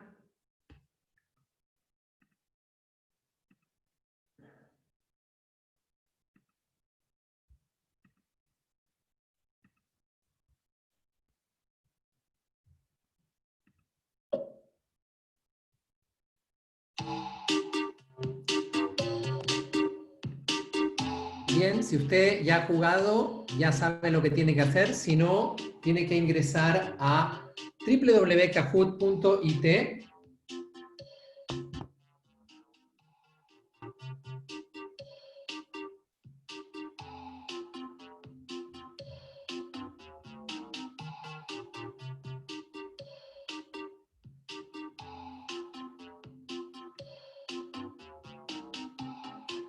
Nicolás, cuéntanos el premio. Gracias, doctor. Ahora por fin puede conectar el micrófono, tuve un pequeño percance técnico.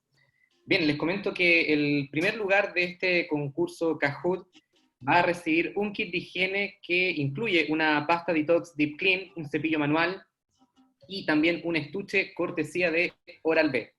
Así que atentos, inscríbanse y aprovechen la oportunidad de participar.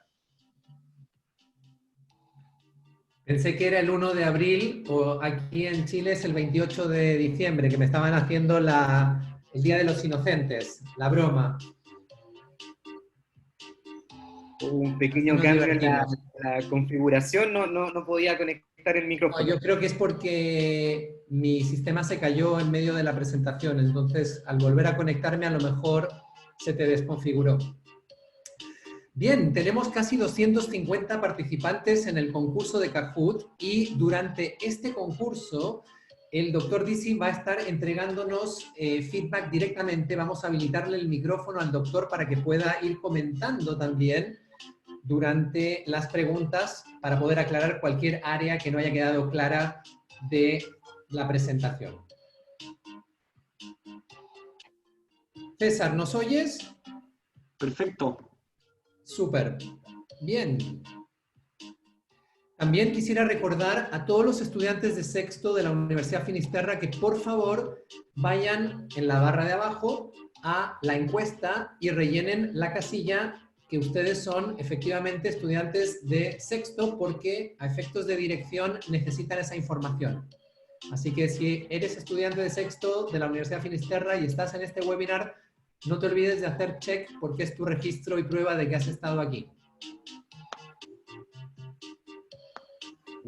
Tenemos a más de 270 personas conectadas a la plataforma Kahoot, de 487 participantes que están con nosotros en Zoom. Y César, tú me comentabas que no habías jugado al Kahoot anteriormente. No, nunca. No lo conocía. Así que no te permitimos jugar, obviamente, porque tú has hecho las preguntas, entonces vas a ganar seguramente, ¿no? Pero sí puedes observar en esta oportunidad. Obviamente te invitamos a cualquiera de nuestros webinars para que puedas participar como concursante. Bien, vamos a comenzar. Perfecto. Y antes de comenzar, queremos agradecer a WebDental.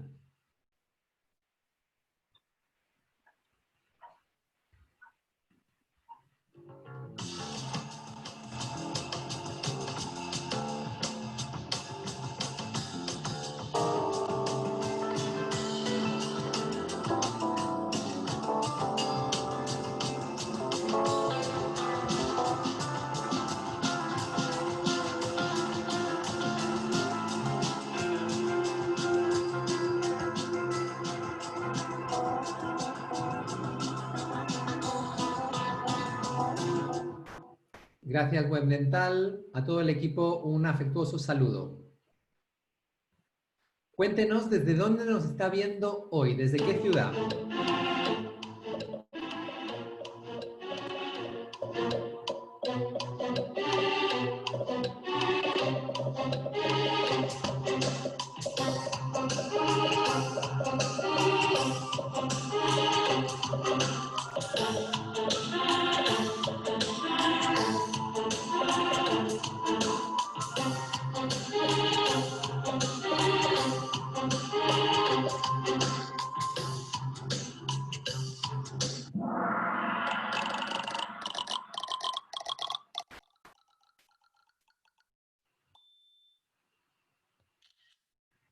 Bueno, ahí puedes ver, César, de todos los amigos y amigas que tenemos que nos están viendo desde muchísimas partes hoy.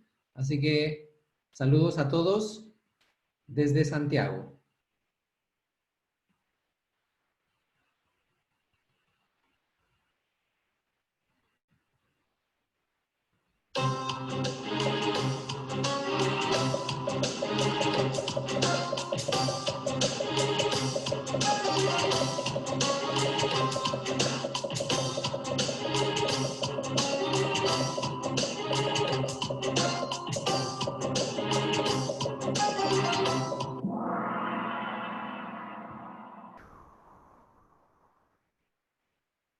¿Qué te parece, César?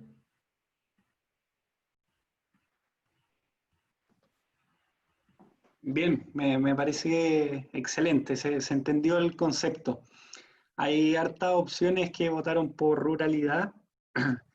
Entiendo un poco porque no estaba dentro como tan explícito en la presentación, pero cuando uno entiende el concepto de determinante social, caries-cavidad va inmediatamente descartada porque es un ámbito clínico que no tiene que ver con los factores externos, como entre comillas, no biológicos que van a afectar algún tipo de patología. Fantástico, muchas gracias, César. Vamos a continuar con la siguiente pregunta y por favor, cuando tú veas las respuestas, siéntete como en tu casa para Perfecto, yo hablo nomás. inspirarnos con tu feedback. Ok.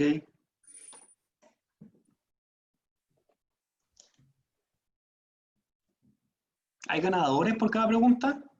¿O no? Tenemos un ganador final que se va a llevar un kit de Oral-B, cortesía de Oral-B, y va a haber dos finalistas que se van a llevar la fama de estar como finalistas hoy. Pero nada más, hoy solo tenemos un premio para este webinar cortesía de Oral-B, así que los Perfecto. jugadores tienen bonificación por contestar más rápido. Bien, si han podido leer, vamos a pasar a la pregunta ahora.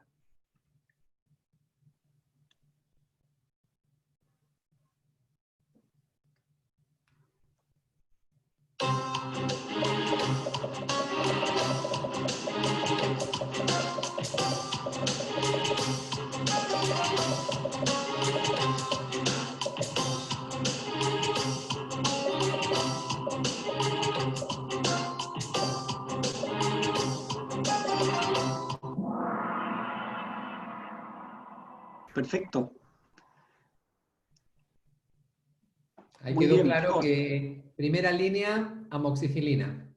Exacto. Y eso está, bueno, principalmente, como les mencioné, enfocado en las directrices que nos entrega la guía clínica MinSal, pero también está apuntado en la evidencia también. La evidencia científica nos dice que el antibiótico con mayor cantidad de estudios y que es más inocuo, inofensivo para una paciente embarazada. Así que sí, es la primera línea.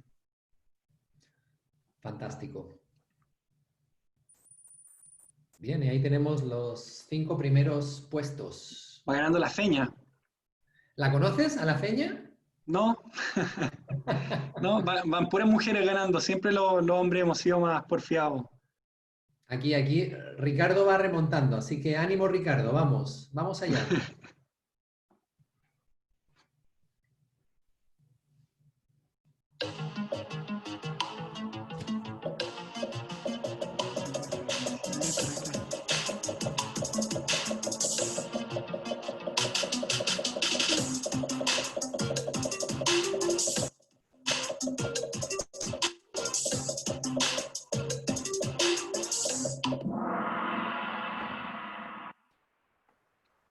Bien. Bueno, primero mencionar la primera opción que también votaron harto. La boca no se divide en cuadrantes, se divide en sextantes. No es lo mismo que realizar el periodontograma, son exámenes distintos, no hay un registro de cada uno de los sondeos y principalmente el examen periodontal básico está enfocado para determinar la necesidad de un tratamiento periodontal y nosotros hacemos la derivación. Y el periodoncista en su momento hará su periodontograma. Y De el hecho, código... ¿Cómo? perdona, de hecho, me pareció súper interesante en tu presentación, César, porque, bueno, en inglés BPE, no sé si es EBP o EPB, pero bueno, es examen periodontal básico. Creo que a lo mejor hay un error en la tipografía, pero bueno, un sistema muy útil para el odontólogo en la consulta general, desde luego, ¿cierto? Exacto, sí. Sí, es un examen que determina la necesidad de tratamiento periodontal. Y además, yo recuerdo, bueno, trabajando en consulta general en Reino Unido, que además esto fue desarrollado por la Sociedad Británica de Periodoncia, el BPE originalmente, así como está descrito. Es un sistema bastante rápido para poder derivar, sobre todo, o para poder hacer un examen más en profundidad, si así lo requiere el paciente periodontal. Exacto. Y también hacer mención que se incluye dentro del examen clínico obligatorio para las embarazadas. O sea, hay fondos destinados en esto en el sentido de que el instrumental de sonda OMS está en todos los consultorios, o debiese estar sí o sí. Y también en la ficha clínica electrónica se introdujo todo un módulo en donde se deja el registro de este examen periodontal básico. Entonces, para allá apunta un poco también que con los otros tipos de pacientes que atendamos también se les realice esta pesquisa precoz de la necesidad de tratamiento periodontal. Y yo quisiera acotar además que es algo sumamente importante en mantenimiento de registros de documentación clínica también en Reino Unido y aquí también. Y sobre todo se lo digo a futuros odontólogos y jóvenes odontólogos también, de tener un registro, porque monitorear de cierto modo a un paciente y no tener ese registro y no informar a nuestros pacientes es como una negligencia de supervisión, digamos, o una supervisión de negligencia, digamos, como diríamos en inglés, porque uno está viendo al paciente deteriorarse en una condición periodontal en la que no se ha tomado ninguna decisión y no hay ningún registro clínico que pueda avalar la observación de la persona que está cuidando a este paciente. Exacto, ¿no? Es tremendo, o sea, para nosotros es tremendo avance que se incluya dentro de la ficha clínica y es un parámetro que sí o sí se debe medir. Fantástico. Muchas gracias, César. Bien, Ricardo, sube.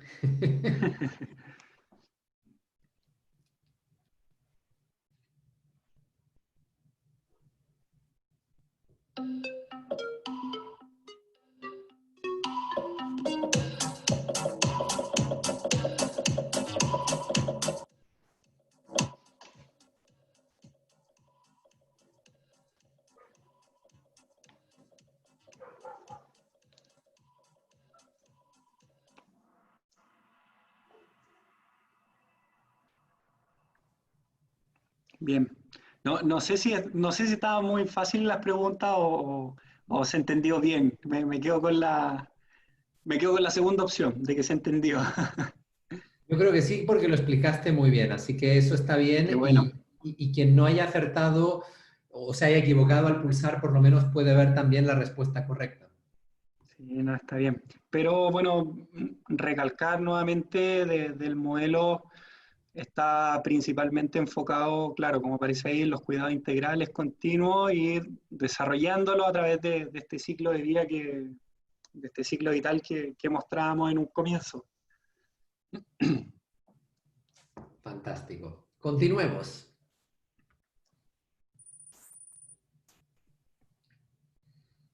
Fantástico, Kevin, felicitaciones.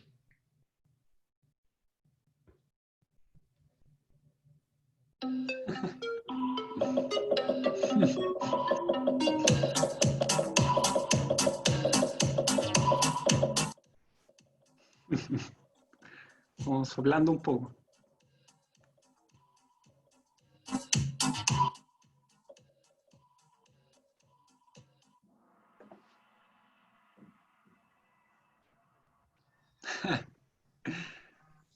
Ya, pero sacó la mayoría a los 6 años. Está bien. Los 6 años y hay muchos que te echaron más años, así Sí, que... eso estaba viendo. Pero Me está veo bien más viejo, porque... parece. No, pero yo creo que es por la calidad de tu presentación, nada más. Eso refleja tu expertise en tu campo. Fantástico.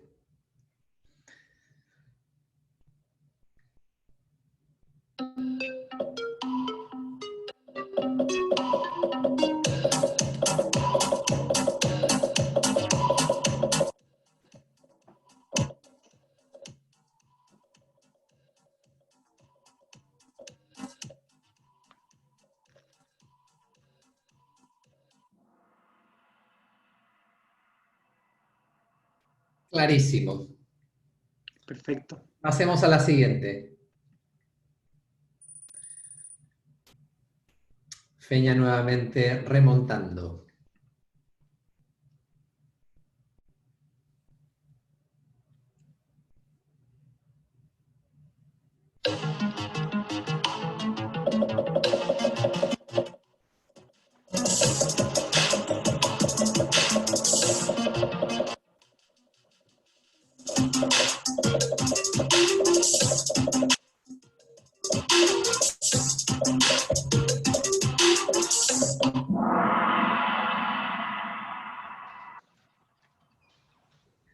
Fantástico.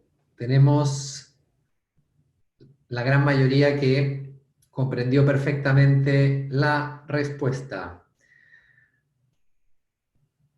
Vamos a continuar. Yo creo que el doctor Disi vuelve enseguidita, así que vamos a continuar con el quiz, porque esta pregunta, no sé si Nicolás o Esperanza tienen algo que añadir, pero quedó clarísimo.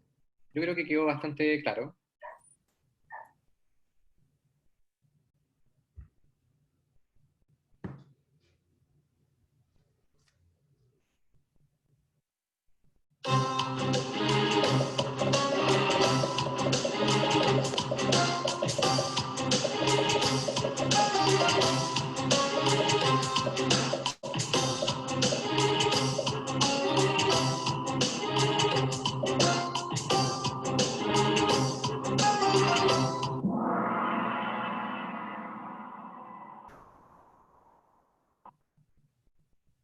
También quedó clarísimo. Felicitaciones a quienes hayan acertado esta respuesta.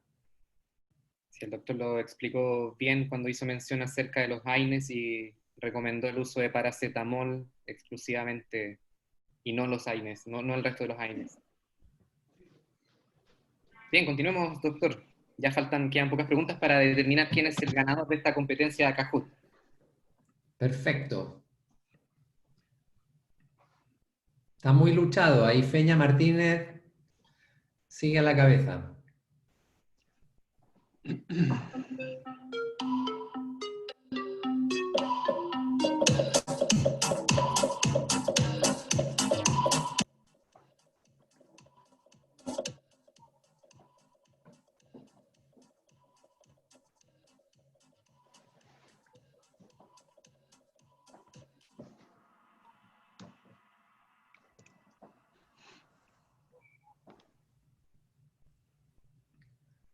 ¿Qué te parece, César?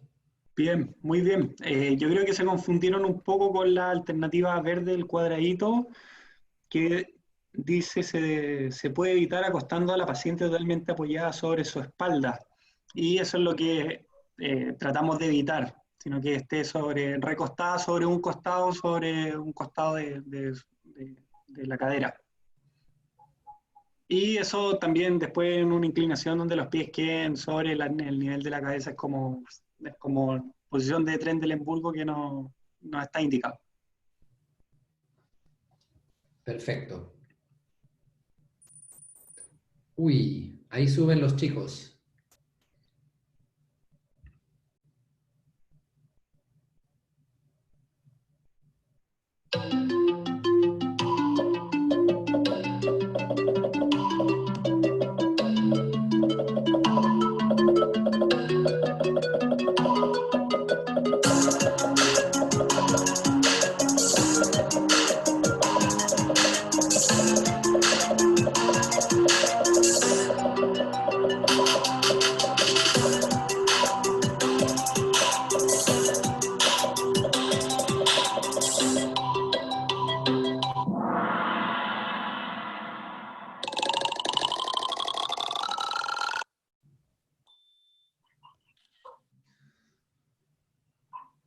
Bueno, después te vamos a mandar una foto de esta pantalla para que te la lleves de recuerdo, César, también, y veas la influencia que has tenido sobre las más de 540 y tantas personas que han estado esta tarde con nosotros viendo tu presentación.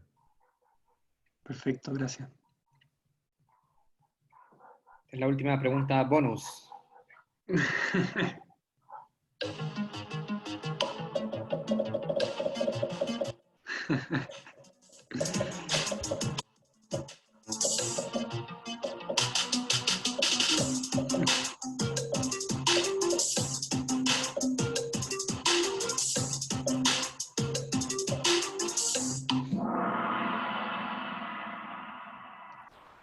Se nota que prestaron atención. Te admiro, César. Te admiro por tu determinación en esa foto, que desde luego no está trucada, doy fe. No, para nada. Así que felicitaciones y vamos a ver, una vez que veamos los resultados finales, ahora quiénes se van a llevar quién se va a llevar el premio. Pero antes que nada, César, muchas gracias por tu tiempo, por tu presentación, y vamos a ver a los ganadores. Saludos a nuestros auspiciadores y Nicolás después va a abrir la sesión de preguntas y respuestas a nuestro invitado.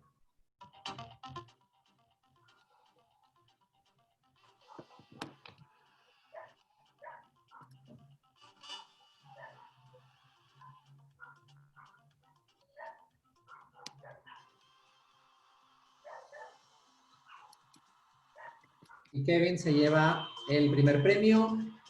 Le recordamos a nuestro ganador que tiene que escribir a eduodonto@uft.cl y dejarnos su teléfono celular, sus datos personales también, para que podamos ponernos en contacto con él. Felicitaciones a los finalistas también y a todos por participar. Nico. Gracias, doctor. Vamos a dar inicio entonces a la sesión de micrófono abierto. Le recuerdo a los participantes y también a las personas, les comento, a las personas que por primera vez están con nosotros en uno de nuestros webinars, que para pedir la palabra deben presionar el icono de participantes, se va a desplegar una ventana y en ella figura la opción de levantar mano.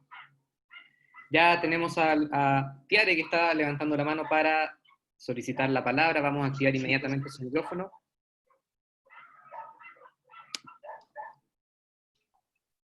Hola. Hola, Tiare.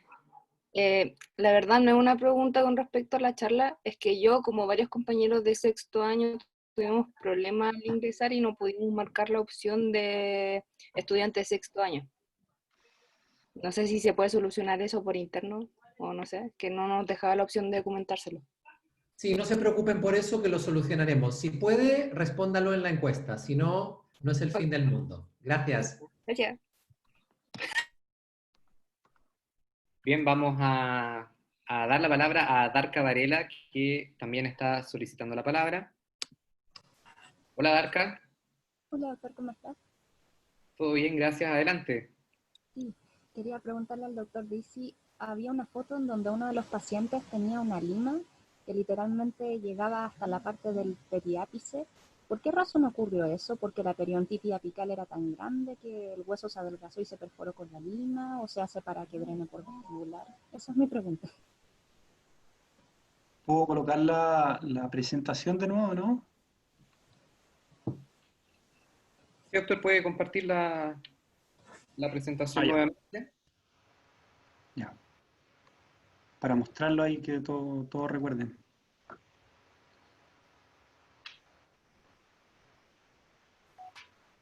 Era esto y la puse porque es una rareza en verdad. No es algo frecuente, no es algo común, y principalmente las características que tenía esta paciente, se había regularizado este proceso infeccioso en donde estábamos haciendo la trepanación y simplemente la comunicación era directa. Pero principalmente, mira, como te digo, es súper raro, pero hay una rizálisis importante. Y lo segundo es que el biotipo, no sé si alcanzan a ver en esta parte, era como emboladizo. Entonces, un aspecto anatómico de las características del hueso alveolar permitió que ocurriera eso. En general, hay algunos pacientes que tienen como estos voladizos de hueso, en donde claramente se combinaron dos factores poco frecuentes y que finalmente con la lima uno salió hacia arriba. O sea, si tú te fijas, esta rizálisis, en esta zona el diente debiese haber tenido alguna curvatura para continuar con la forma del hueso.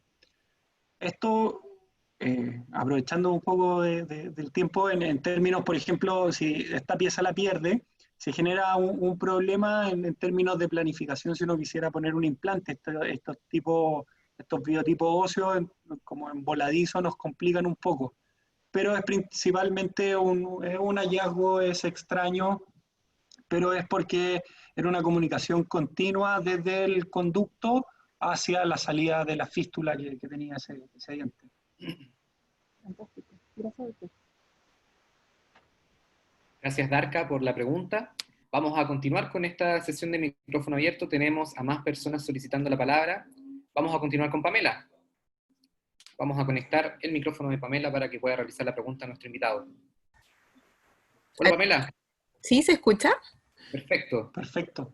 Ya, tenía dudas en relación al GES de embarazadas, de cómo se da el alta y, por ejemplo, qué pasa cuando, no sé, si es que dejan de ir o qué pasa, hasta cuándo se atiende a la paciente, si es que no se ha terminado el tratamiento, por ejemplo, o si es que si es que hay que derivarla a endodoncia o a prótesis, si es que dentro del embarazo no alcanzan a terminar su tratamiento. Perfecto. Mira, la primera pregunta respecto al alta, uno puede dar dos tipos de alta, alta preventiva y alta integral. Preventiva significa que no venía con ningún tipo de caries, etcétera, y solamente hicimos actividades promocionales, preventivas y traje, etcétera, aplicación de flúor. Y el alta integral es cuando realizamos algunos tipos de procedimientos. En términos estrictos, nuestras pacientes, una vez que yo les comentaba en la primera cita, se realiza la notificación GES, esto tiene una garantía que se extiende en el tiempo. Este tiempo ha ido modificando dependiendo alguna, ¿cómo se llama esto? Ordenanza a nivel ministerial, pero la última nos indica que desde el momento en que uno hace la notificación, tiene 18 meses hasta el término de la garantía. Ese es el tiempo que abarca el GES de la embarazada. Entonces, lo que promueve el GES de embarazada es que anterior a este término de garantía se le dé el alta. ¿Qué es lo que se hace en la práctica? A las pacientes que dejan de ir, se le hace rescates telefónicos y se le hace visitas domiciliarias. Ya, perfecto. Por eso es importante que también les comentaba que el consultorio, una de las partes que a uno un poco les toca, que todos somos más clínicos en nuestro pregrado, aquí sí nos toca salir a la calle. Aquí uno tiene que ir a buscar un poquito a los pacientes. Muchas gracias. Espero que eso haya respondido su pregunta. Y antes de continuar con las preguntas, quisiera darle el micrófono para dar la bienvenida a nuestro querido doctor Ángel Fernández, que es el director de la carrera de odontología de nuestra Facultad de Odontología Universidad Finisterra. Así que unas breves palabras de nuestro director de carrera. Doctor Fernández, micrófono es suyo. Buenas noches, ¿me escuchas? ¿Sí? Qué bueno, me alegro. Darles mis felicitaciones a todos. En nombre de la carrera de odontología de la universidad, agradecemos este webinar que fue organizado en conjunto, ¿cierto?, con la Oficina de Educación y la Dirección de Carrera, y que fue a pedido de la misma solicitud de los alumnos de sexto año, que lo nombraron como un requisito fundamental a profundizar para poder, ¿no es cierto?, establecer mejores lineamientos en torno a este tema tan importante para todos y muy especialmente para la profesión como es embarazo y odontología con atención primaria en salud. Como facultad apoyamos toda la difusión y búsqueda del conocimiento científico que está orientado dentro de un modelo formativo, ¿ya? Debido a las situaciones actuales no hemos podido reunirnos ni estar presencialmente, pero estamos espiritualmente y con todo el corazón en estos webinars que han sido una gran instancia de difundir el conocimiento y de buscar una socialización entre los diferentes ámbitos de la salud. Agradecemos también a la Oficina de Educación Odontológica y a sus docentes, destacando también la participación del doctor Diego Gazanovich, de la doctora Esperanza Villasante y del doctor Nicolás, del doctor Nicolás, ¿no es cierto?, por su apoyo y su aporte, ¿cierto?, que han sido muy buenos en todos estos seminarios. Gracias a todos y decirles que esperamos que esto sea un gran estímulo para todos nosotros, ¿ya? Que es parte, ¿no es cierto?, de lo que están viendo ahora, sobre todo para los alumnos de sexto año, que lo aprovechen y que recojan toda la experiencia, porque muchas veces escuchar la experiencia vivida de una persona no sustituye a ningún libro, ¿ya? Por lo tanto, les damos nuevamente los agradecimientos y las felicitaciones al doctor Dizzy por su aporte y a todos ustedes. Muchas gracias. Muchas gracias, Ángel. Un abrazo a la distancia y podemos continuar ahora con más preguntas después de este cariñoso saludo de nuestro director de carrera de odontología de la facultad. Nicolás. Muchas gracias por las palabras del doctor Ángel Fernández. Vamos a continuar con esta sesión de micrófono abierto. Y tenemos a Francisca Pinto. Vamos a activar inmediatamente su micrófono para que pueda realizar la pregunta al doctor Dizzy. Francisca, hola. Francisca. Creo que tenemos un pequeño inconveniente para poder conectar con Francisca. Por mientras, vamos a continuar con Ricardo Leal. ¿Se escucha ahí? Ahora sí, perfecto. Justo. Francisca, adelante. Ya. Mi pregunta es en relación al manejo del dolor en pacientes embarazadas que son alérgicas al paracetamol. ¿Cuál sería el medicamento adecuado para estos pacientes? Eso, gracias. Gracias, Francisca, por la pregunta. Es raro paciente alérgico al paracetamol, pero sí podemos encontrar. Indicaciones, podemos utilizar algún tipo de AINE, como lo mencionamos, no va a ser la primera elección, pero no es una contraindicación absoluta, ¿ya? Dentro de eso se escribe como entre comillas, como segunda línea, podríamos utilizar el ibuprofeno, pero dependiendo también de ciertas características. Si consideramos que si estamos en el tercer trimestre o con algún tipo de preeclampsia, tratar de buscar alguna otra alternativa, pero principalmente nos inclinamos por ese analgésico. Muchísimas gracias, doctor. Esperamos que haya respondido la duda de Francisca. Gracias por la pregunta, Francisca. Y continuamos con Ricardo Leal. Vamos a activar el micrófono. Ricardo, hola. Hola, buenas, ¿se escucha? Se escucha, perfecto. Adelante. Perfecto. Doctor, mi consulta va enfocada a qué es lo que ocurre con la notificación GES en caso de que se atienda a una paciente embarazada en una consulta particular, por ejemplo. ¿Se notifica de igual forma? ¿Qué es lo que hay que hacer con esa notificación? Gracias, Ricardo.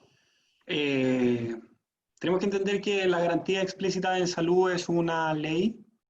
Mi experiencia personal en clínicas particulares es súper acotada, súper cortita, nunca me tocó ver ninguna embarazada, pero sí se debe realizar. Conozco algunas situaciones, algunas clínicas en donde, claro, se pasa un poco por alto el tema de la notificación GES porque involucra una canasta de prestaciones asociadas. Eso quiere decir que ciertas prestaciones van a estar aseguradas y la atención de algunas especialidades, como les dije, endodoncia, periodoncia y prótesis removible. Pero en estricto rigor está cubierto por el GES y se debiese realizar indistintamente si es servicio público o si es servicio privado. Perfecto, muchas gracias. Gracias, Ricardo, por la pregunta. Y tenemos a Daniel también, que nos está pidiendo la palabra. Reitero la invitación a todos nuestros participantes de que pueden solicitar la palabra para poder resolver todas las dudas con respecto a la presentación de nuestro invitado, el doctor César Dizzy. Continuamos entonces con Daniel.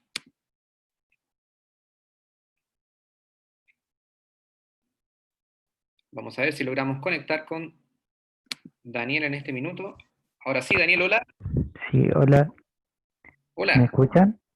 Perfecto, adelante.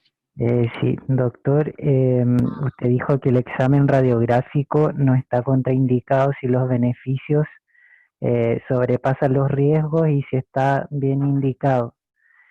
Entonces, en ese sentido, me gustaría si usted pudiera reforzar un poco más esa idea, también quizás profundizarla teóricamente. Perfecto, Daniel.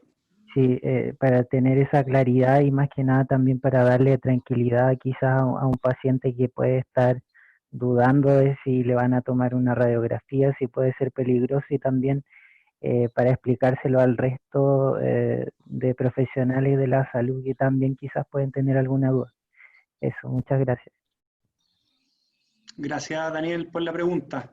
Sí, reforzando un poco la idea que yo mencionaba cuando los beneficios superan el riesgo, principalmente si nos enfocamos en una paciente que va a estar dentro del primer trimestre de gestación y la recibimos principalmente las radiografías periapicales o las radiografías Bite-Win, vamos a tratar de poder comenzarlas a partir del segundo trimestre, pensando en que una radiografía Bite-Win nos va a servir principalmente para la detección de caries interproximales y también para evaluar el nivel óseo interproximal.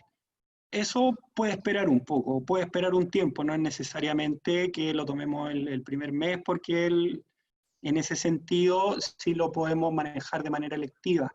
Pero lo que yo hago énfasis y principalmente menciono en esa frase es que principalmente va a estar asociado en los procesos infecciosos grandes o procesos infecciosos en donde no sabemos cuál va a ser el origen y podríamos recurrir, por ejemplo, a una técnica periapical durante este primer trimestre para poder determinar bien el origen de esta infección. O también ocurre en los casos de trauma, o sea, para que lo sepan y lo conozcan también, o sea, si hay una paciente traumatizada con compromiso, ya sea tenemos algún tipo de sospecha de fractura, ya sea de cuerpo, de ángulo, de rama, de cóndilo, que haya sufrido algún tipo de caída, el examen se va a tomar de todas formas, independiente del trimestre en el cual esté. No sé si contesto un poco tu pregunta, Daniel. Sí, entonces no habría ningún trimestre que sea más crítico, sino que siempre que esté bien indicado se va a tomar. El trimestre más crítico es el primer trimestre, pero van a haber dos situaciones que son que nos pueden apremiar un poquito más y se nos va a hacer necesario tomar un examen complementario que va a ser trauma, grandes traumas, y infecciones que abarquen, que no sabemos bien el origen o que vayan a abarcar distintos espacios anatómicos. Bueno, muchas gracias, doctor. De nada. Muchísimas gracias, Daniel, por la pregunta. Y vamos a finalizar ya esta sesión de micrófono abierto con la última pregunta de uno de nuestros participantes, Bárbara Soto. Vamos a activar inmediatamente el micrófono.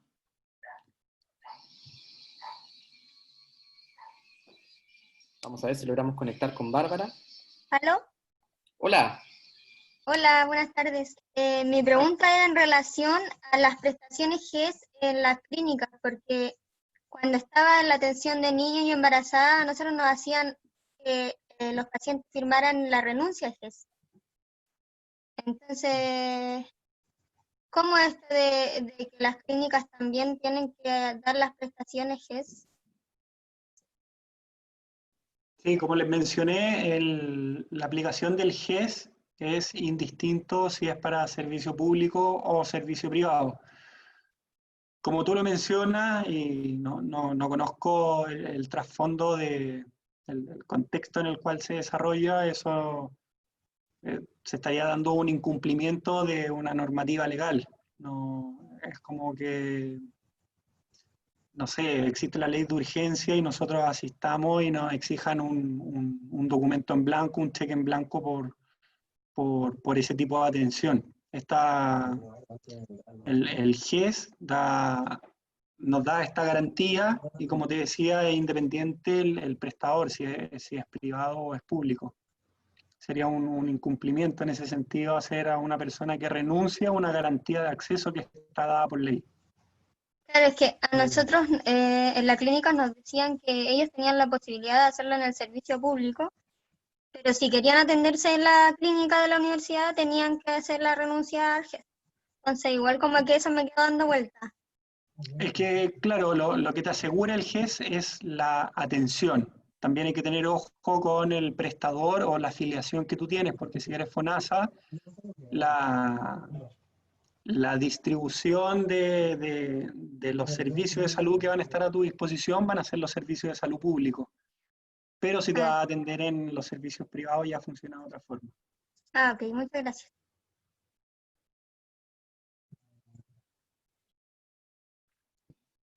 Agradecemos a Bárbara por la pregunta. Y bien, Nicolás, sí, por favor, adelante. quiero mandar un saludo a un amigo que veo aquí que no lo veía hace mucho tiempo, que es de afuera de Santiago. Adelante, adelante. Perdón la informalidad, pero le quiero mandar un saludo a Carlos Varela, que lo veo ahí con su capucha, pero un amigo. Saludos, Carlos. Gracias, doctor. Saludos. Entonces, quiero también aprovechar de agradecer a todos los participantes que han estado con nosotros. Actualmente, 241 personas, y también especialmente a las personas que han hecho preguntas, han interactuado con usted, doctor Dizzy. Y voy a ceder la palabra a la doctora Esperanza Villasante para que dé las palabras finales y luego vamos a cerrar ya este webinar. Doctora. Gracias, Nico. Bueno, César, te queremos dar las gracias de parte de la Oficina de Educación, de todo el equipo que trabajamos ahí, de la Facultad de Odontología de la Universidad de Finisterra, y por tu excelente charla. De verdad nos entregaste demasiado conocimiento, muchos tips que a muchos alumnos les van a servir. Queremos darle las gracias a todos los participantes que estuvieron hoy día y que llegamos a tener muchos. Así que les damos las gracias, los esperamos en unos próximos webinars y les agradecemos de parte de Nico y de Diego y nos vemos en un próximo PES. Que les vaya muy bien. Gracias, doctora. Así es, nos despedimos de todos ustedes. Gracias por participar. Doctor Dizzy me suma las palabras. Muchas gracias. Sigan nuestras redes sociales, atentos. A las 8 tenemos otro webinar para que se puedan inscribir y sean partícipes. Y atentos a las redes sociales de todos los futuros webinars, todos los futuros invitados que tenemos. Así que sean todos bienvenidos y nos vemos en una próxima oportunidad. Hasta pronto.